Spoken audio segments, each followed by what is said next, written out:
Good morning, Anna. Good morning.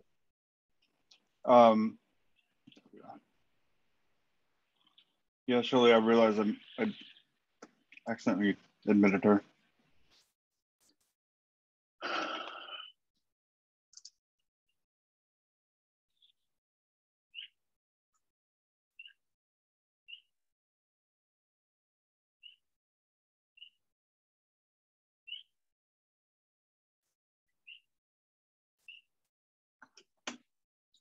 So I'm pushing the record button. You probably heard a little note to that regard. So I'm going to put the screen up in front of us here and hand things over to Clarence Daniel. Clarence, the microphone is yours.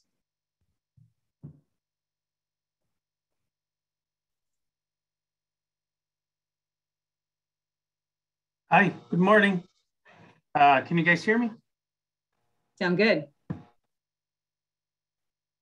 All right, glad everyone can make it. I want to welcome everyone on behalf of AVCP, our sister organizations, and all YK communities, tribes, businesses, and organizations. Welcome to the 4th annual Uconn Comprehensive Economic Development Strategies work session, CEDS for short.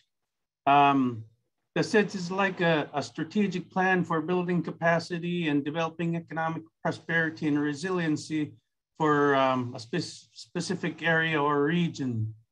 While AVCP spearheads the CEDS, it does not belong to AVCP alone. It belongs to everyone. It belongs to the sister organizations and the region as a whole. This is a regional CEDS work session. The CEDS process, guiding documents and outcomes are all developed and owned by every resident of the YK region in partnership with our federal and state partners.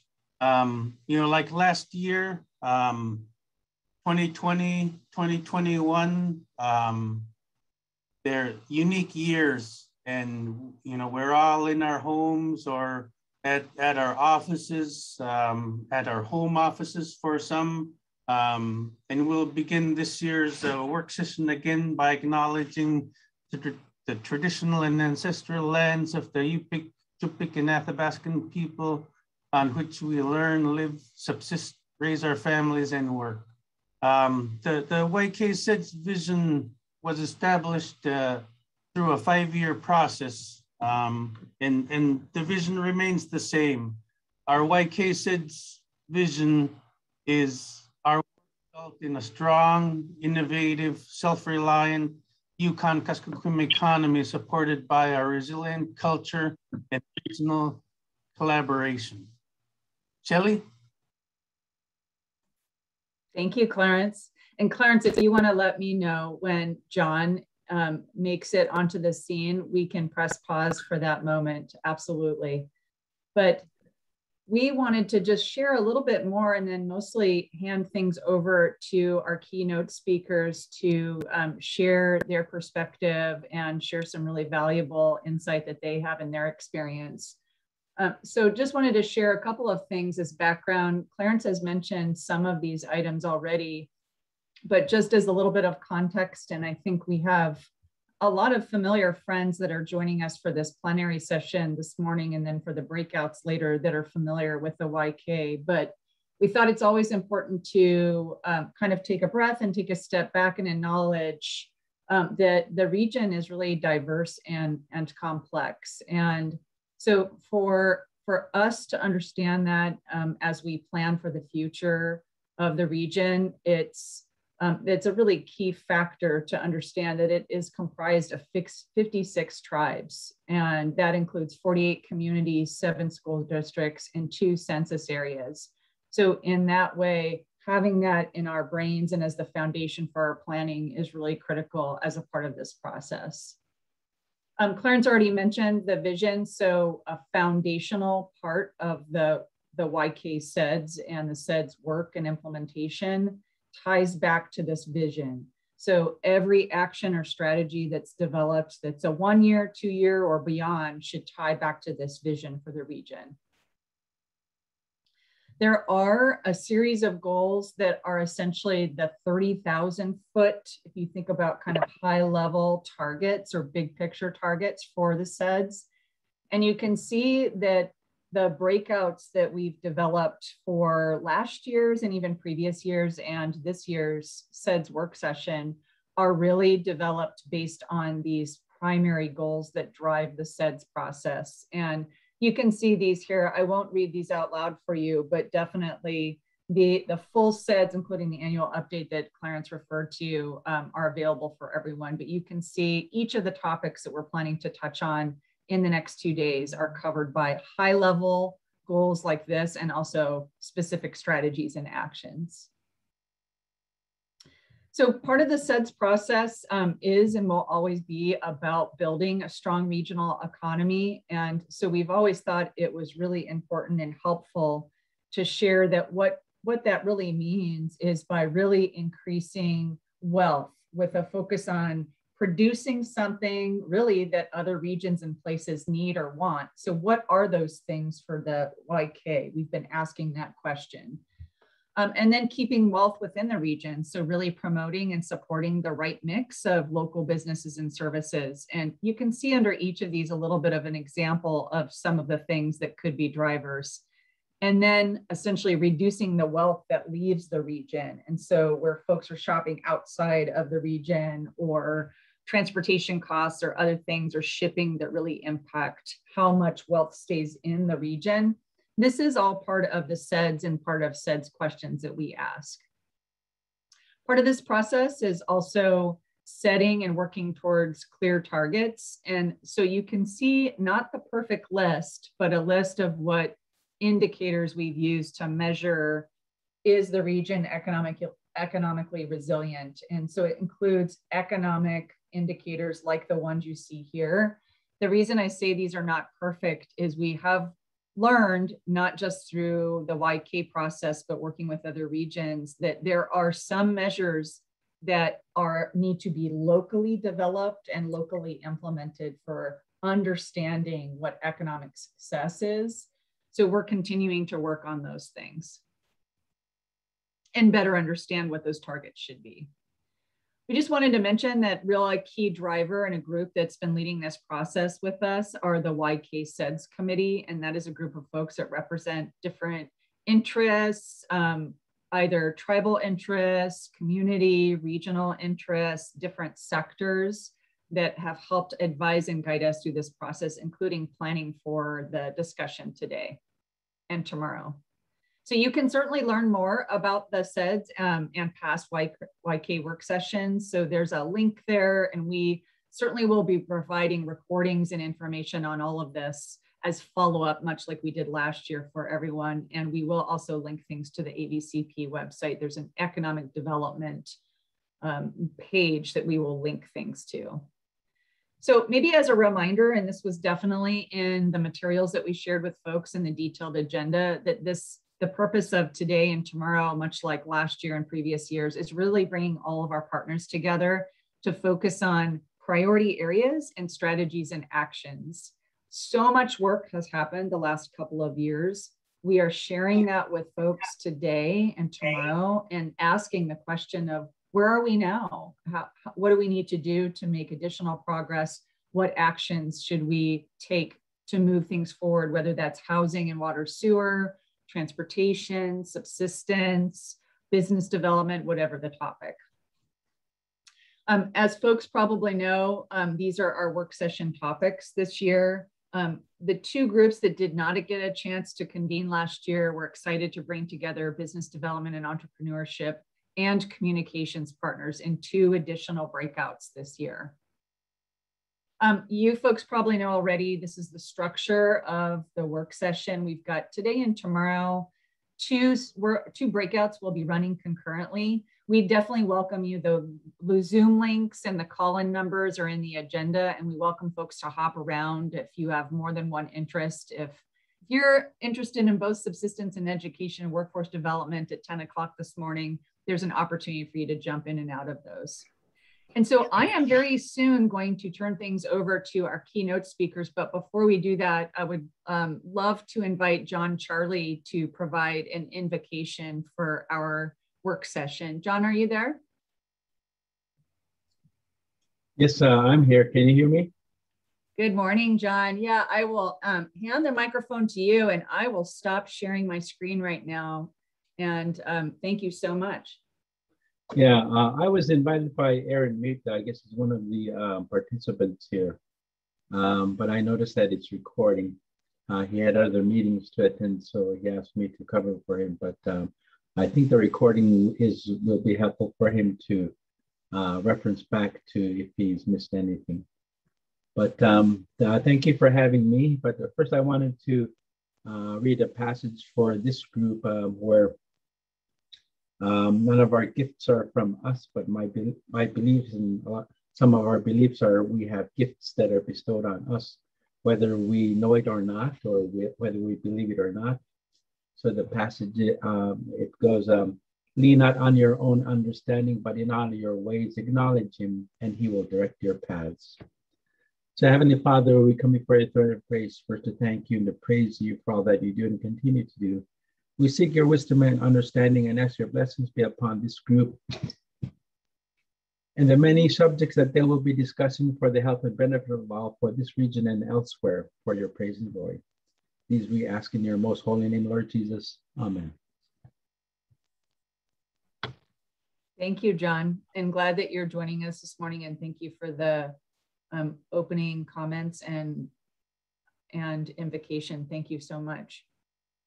So I am now very excited to hand things over to our keynote speakers who have been very patient, and they do, I know at least one of them has to hustle to a class later today. So Randall, Jaden, Paul, you guys want to bring yourself up on the screen, and happy to hand the baton to you, Randall, if you folks would like to introduce yourselves. And the microphone is yours. If you want to grab the screen share and bring up your slides, that's great.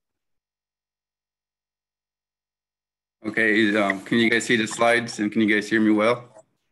All good. Okay, good.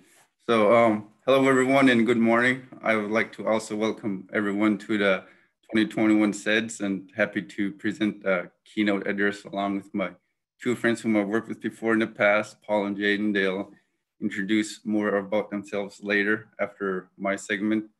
In this presentation, we will share our personal and professional journey to where we are today and what it was kind of like in that journey.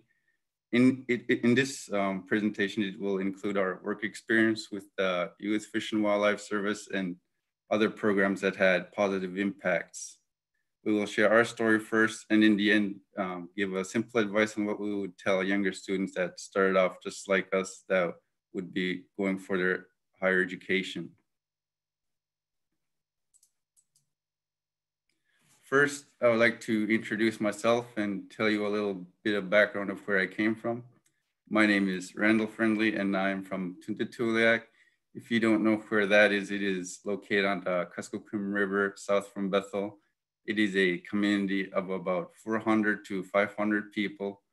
And as most of you may already know, growing up in the village in Western Alaska around the Yukon Delta, you are surrounded by Yupik traditional practices like subsistence hunting, fishing, and gathering year-round. You are in a culture where we value the Yupik way of life, respecting our elders, passing down the knowledge we learn from our elders, and showing respect to wildlife and speaking our native language. Growing up in this lifestyle, you don't often get a lot of exposure to the outside world, and that sort of limits your knowledge about what opportunities that are out there. So my academic journey began during my sophomore year in high school. And at the time, I had no idea what I wanted to do with my life. All I knew was to stay in good academic standing and play the sport of basketball. And if you're from this area, the Bethel area or the Yukon Delta, the sport of basketball is very popular, and sometimes that is what it can be all about. So during that time, there were counselors from Bethel that came to Tuntatuliak, and we're looking for students that are doing well in math and science subjects and I favor those subjects more than any other subject. So I was asked if I wanted to participate in this program called STEM Ready, which the STEM part stands for science, technology, engineering, and mathematics. And this program would take students from the villages around Bethel who are interested in the STEM field and give them the opportunity to take higher math and science level classes that would not be offered in their home villages. And given the 15-year-old me, my only criteria was that if I'd still be able to play basketball in Tundutuliak, the answer was yes. So then I went ahead and spent 2 semesters in Bethel. And how that would work is for your 11th and 12th grade, you spend the fall semester at Bethel Regional High School. And after that semester is over, the students would go back to their home villages for the spring semester. This program also introduced me to the Alaska Native Science and Engineering program, which here I'm going to talk about. ANSEP has been a big part of supporting me in my career. The program itself helped me motivate me to pursue a career in science. And if there was no ANSEP, I probably would have chosen a different career path. And one of my favorite part of ANSEP is it brings students like me or who are interested in engineering or science to work with and help each other. And through ANSEP, I've met Paul and Jane, which, I still talk with and work with and, happy to hang out with. So I first participated in ANSEP with the computer build in 2012. You, of course, build a computer on your own. In the summer of 2013, I participated in the Acceleration Academy, where you spend about a month and a half in Anchorage, UAA campus, taking a college level math course while still in high school. Then in the next summer, I participated in the Summer Bridge component, where it is about the same as Acceleration Academy, except you are done with high school. And after you're done taking a college level math course, you get to go on a short internship with one of the ANSEP partners. My short seasonal work was with the U.S. Fish and Wildlife Service on Kodiak Island. And in this internship, I got to learn what kind of work Fish and Wildlife does and about the agency itself, and also got me connected to other people in the state. So starting in the fall of 2014, right after high school, I attended UAA with a major in biological sciences and a minor in mathematics, and received my bachelor's degree in the fall of 2019. Then in the fall of 2020, I got enrolled into the graduate degree program here at UAF, University of Alaska Fairbanks Square. I just finished my first year, and in the later slides, on my last slide, I will talk more about my research study that I'm working on. So here, I'd like to talk about my experience with the U.S. Fish and Wildlife Service. During my undergraduate degree program, I was working summer seasonal jobs with the U.S. Fish and Wildlife Service from 2015 and still going to this day every season. And my first season working with waterfowl species was in 2016. And this gave me the opportunity to be a part of a project where we were attempting to reintroduce a sea duck that historically used to nest on the Uconn Delta. This experience made me realize I wanted to work with nesting birds or help contribute to research with Fish and Wildlife Service that investigates population dynamics with waterfowl species, which is my main interest, and and also the half part of my interest was, I enjoyed working on in the field and with other people. So since then, I work every summer with the Fish and Wildlife Service on the Yukon Delta and been involved with many different projects. The various projects I've been involved with are like capture mark recapture with the emperor geese and the spectacled eiders on Kodiak Island. As you can see on the slide, the first picture on the left is me holding an emperor goose. The one in the middle is me holding a spectacled eider. And on the right, that's just like a group of us just working on the data we collected from that day. And there are other opportunities that I got to be involved with. At Utqiagvik, I had the opportunity to the breeding biology of the CEDS at Utqiagvik, which was a cool experience and awesome to see how birds up north, where it is a cooler climate, they're able to thrive throughout extreme conditions. And that itself was pretty cool for me to see.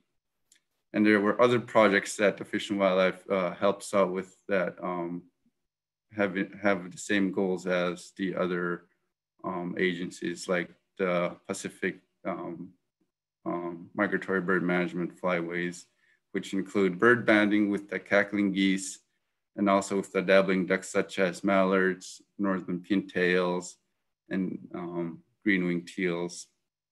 With Fish and Wildlife Service, I have to say I was lucky enough to work with people who have mentored me throughout and help inspire me to one day become a wildlife biologist for the Fish and Wildlife Service.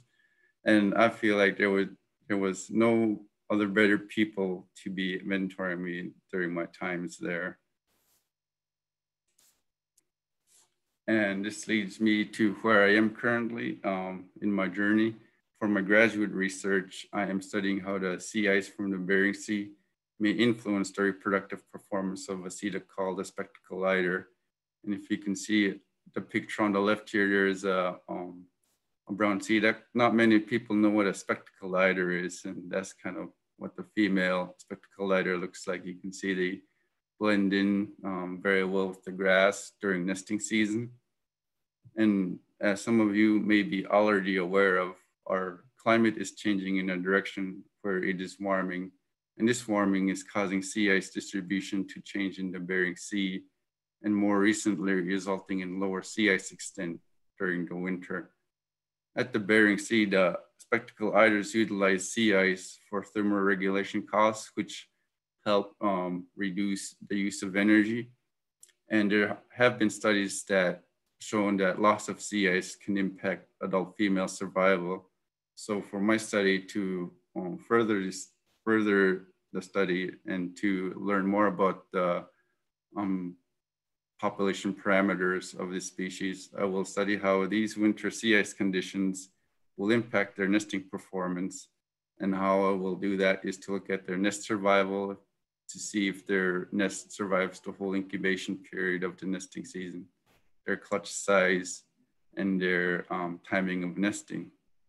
And that is my part of the segment. I'm going to pass it over to Jaden, and I think Jaden is going to also screen share himself.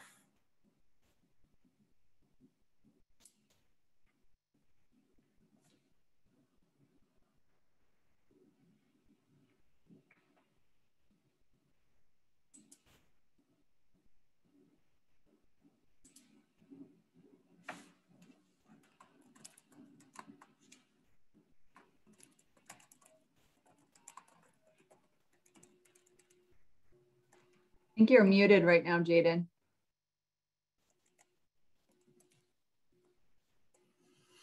Hi, can you guys hear me?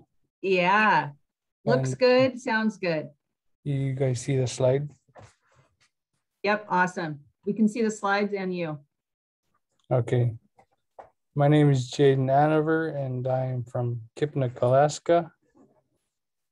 And I've been raised in Kipnik throughout elementary school and high school, where until I graduated in Peak Fall Memorial High School in 2018. And there in Kipnik, as like Randall, there's a lot of subsistence harvest and practices, which I've done and enjoy. Growing up, I've also applied to programs like the STEM Ready program, similar to Randall's. I would take a fall semester in BRHS, taking higher courses that aren't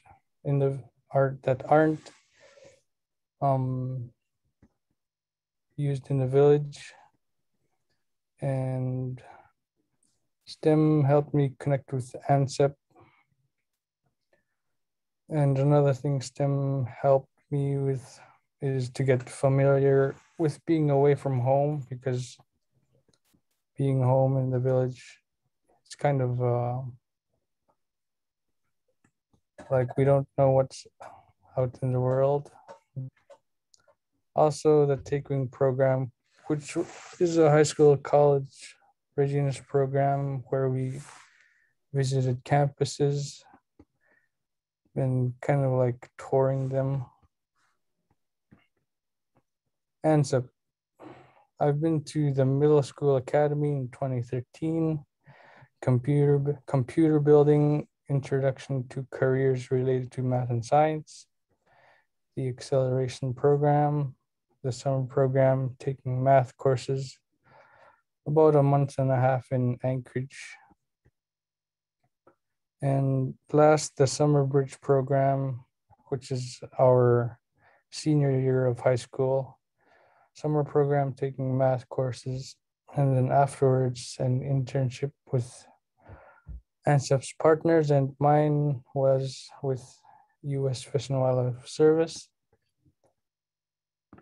And there in 2018, I spent 2 weeks in Galena and 2 weeks in Refuge. In Galena, I've got to band migratory birds, and I did some construction there too. And then in Refuge, I've done eider monitoring, and that's the first year I've kind of worked with birds. And after that summer in 2019, the Bethel Yukon Delta hired me as a biotechnician, and that year was my first full year working with birds. And there I monitored emperor geese, banded emperor geese, and banded cackling geese, spectacled eider, some spectacled eider banding, and black brand banding. I also did plot surveys and some spectacled eider monitoring. And that was a fun experience because we were out in field camps for over a couple of weeks. And yeah, after that year, this summer in 2021, I was hired again as a technician on the Yukon Delta, doing the same projects, but we also did a couple more data collection, like vegetation measurements, and we've collected cackling and white-fronted geese nesting, which was like somewhat more work than 2019, but we still got it done. Oh. So the first project location was Kigigak Island. It's north of Nelson Island, kind of west of Newtok. And there we worked on emperor geese and spectacled eiders.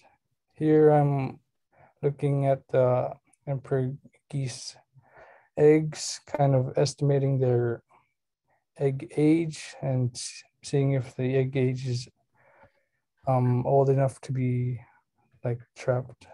And here I've got the emperor goose female, and there we band it. And here's the camp, and behind is Nelson Island. And here I've got a spectacled eider. We've collected data on them too. And the next camp is Titakok. That's more north of Kigigak. There we do cackler and black brand banding. And here I've got a cackler geese. And here I've got black brand. Last place is Kugan duck banding.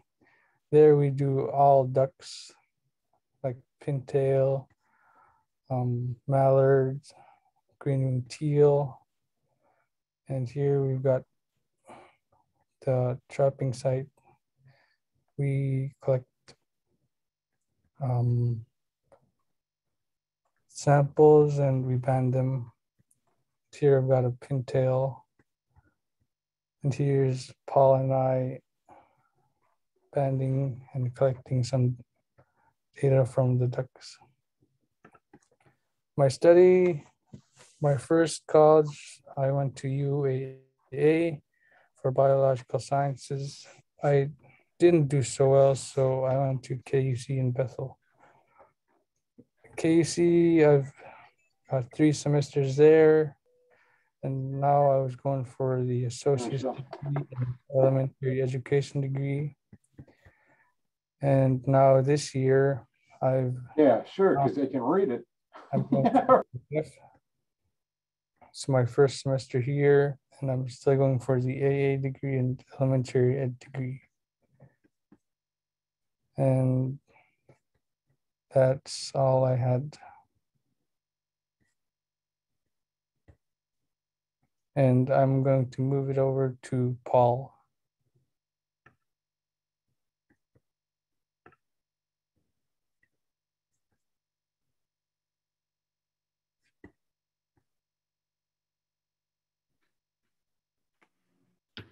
All right, good morning, you guys. Thank you guys for joining today. My name is Paul Larson.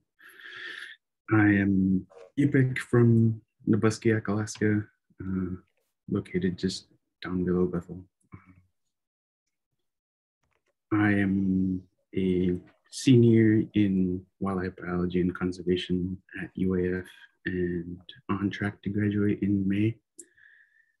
And today I wanted to talk about my story regarding to how I got here. So it all started in Ansett Middle School, where I went to Middle School Academy with Jaden, and that's where I met Jaden first. And I got a lot of experience in there that really led me to going towards a degree in biology. When I went to the Sea Life Center and studied the seabirds and the mammals over there, it was a pretty enlightening experience. And then I went to Mount Ishcombe High School in my 10th grade year and completed all the way to graduation because I wanted to take as many biology and math courses as I want. And I took as many biology and math courses. I also got my welding certificate there, and I also took college classes. And while I was in high school, I went to Acceleration Academy. I'll talk about that a little bit more in a little bit. And then I also went to Summer Bridge. So my undergraduate research is with BLAST. It's a program that allows minorities to conduct research as an undergrad. And this is my second year doing research with them. So in context to Randall's research regarding nest survival, my question is whether spectacled eiders use stored fat or what they eat at breeding grounds to produce eggs, because we do not know what their energy production to produce eggs is. So I'm using stable isotopes signatures that allows us to tell of egg membranes and invertebrates that allows us to tell what energy are they using to produce their eggs. And this is pretty useful.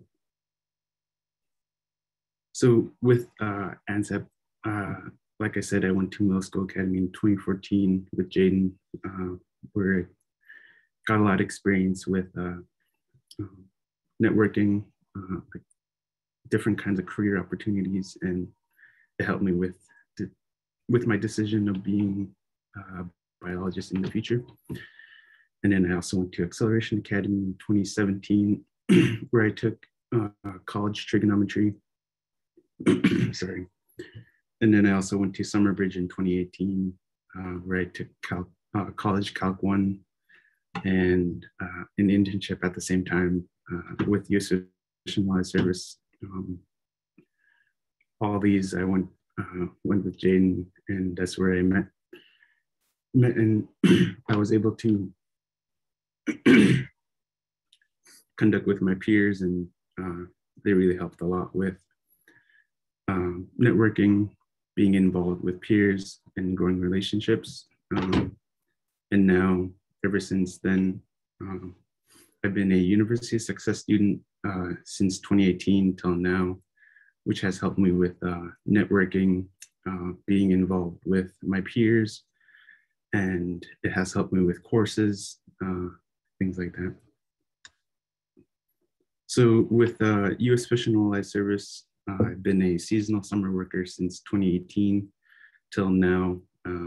My first year in 2018, I worked in Kodiak National Wildlife Refuge as in the plant botany crew, where I helped with morphology and phenology of salmon berries, blueberries, elderberries, and devil's club for the importance of berry use habitat. So basically getting an abundance of berries for bears so that they can forage. And I also, I went back in 2019 again to Kodiak, where I got experience in this plane a lot. I flew in it at least like 3 or 4 times a week, doing various surveys, like bear stream use surveys, going to plots all around Kodiak Island. And it really helped me with wanting to become a pilot biologist in the future. Yeah, I'm on track to becoming what I want to be pretty soon. And then in 2021, I went to Uconn Delta Wildlife Refuge and did various projects. Like here, we were doing capture and monitoring of emperor goose nest survival, nest monitoring, and also did spectacled eiders as well. And I did various projects like the Tutaco brand colony banding, cackler banding, and duck banding, which I'll talk about in a little bit. And also I wanted to point out here in Kodiak, I wanted to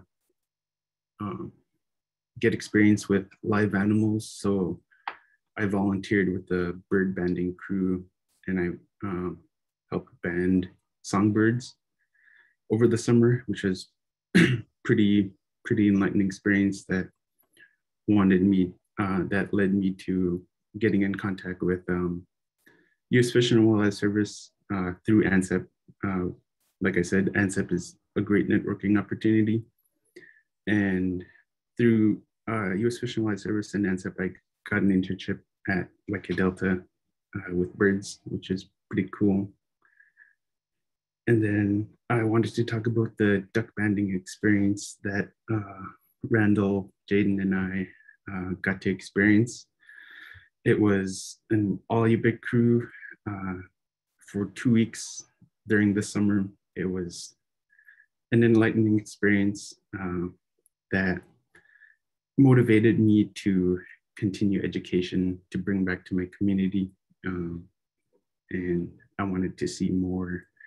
I want to see more of this, these kinds of projects going on where the local community is being involved with various projects in federal programs or state programs or any research projects as well. And yeah, and that's all I have to say. Oh, for my advice to future students, I wrote down as like being involved in a program like ANCEP, Take Wing. There's many programs in YK Delta that you or your younger ones will be invested in with networking, involvement, and building your relationships with peers that will help with courses, career, and or personal life. And that really stayed true being involved with various programs for the long term, it has helped me came to where I am right now. And that's all I have to say. So Jaden had to leave. His advice that he wanted to give was to encourage students to maybe start taking by small steps. He noted that, you know, his start to college was a little rough at first, and he wanted to say that you know, everyone has their own pace. Even if you didn't start off too well, you can keep going. And my advice to younger students that may start off just like us is I would encourage students to surround themselves with other students that are in school and want to do well in school. And while in that, you know, to encourage each other, lift each other whenever. And I think all that will like reinforce you to keep going. And, you know, when you have someone to tag along with you, and also much better if someone that came from the same area with you, you guys, that'll be more reinforcing to keep going. And yeah, and that's all we have for our keynote address. Leana. Yeah, Leana, for joining us today. Awesome. Thank you. Thanks, Paul, Randall, and thank you to Jaden too. Yeah, you have set some high expectations for us for this meeting that we're having today and tomorrow. And I just wanted to share briefly that when we were thinking about how to best really start us, we did think that hearing directly from young people that are through this journey of developing their careers and their future paths ties really closely to one of the CEDS goals. I just wanted to bring this up. You know, how do these pieces tie to the CEDS? The CEDS is about, you know, local strength and regional strength. And one of those goals is this, in fact, it's goal A, is about growing our own, developing an educated and well-trained regional workforce and group of future leaders. I think many of the things that Jaden, Randall, and Paul have shared this morning also tie to many of these other goals, but certainly this one of a future group of young leaders that are learning and developing and creating their own path in a successful way. And in a career path too, that's very much needed across our state and of course, across the nation too. So I wanted to again thank Jaden and Randall and Paul for your time this morning. And I know that Jaden was crunching this in, knowing that he had to make it to class on time too. So I'm glad that that all worked out as well. So we have technically really a break right now. I did want to quickly share with folks the 2 sessions that are happening in about 10 minutes. So we might give ourselves a little bit of a breather here before we join right at 10. But the 2 sessions are the Subsistence Working Group session and the Education Workforce Development Working Group session. You can find the links to those and the call numbers to those in the agenda.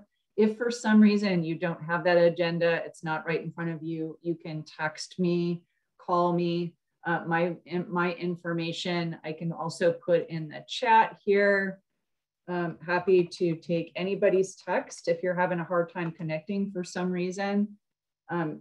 But we really wanted to also thank, before we sign off, we wanted to very much thank our facilitators. And so we'll start by thanking Jackie Schaefer and Yvonne Jackson for volunteering to facilitate the subsistence and education and workforce development conversations this morning.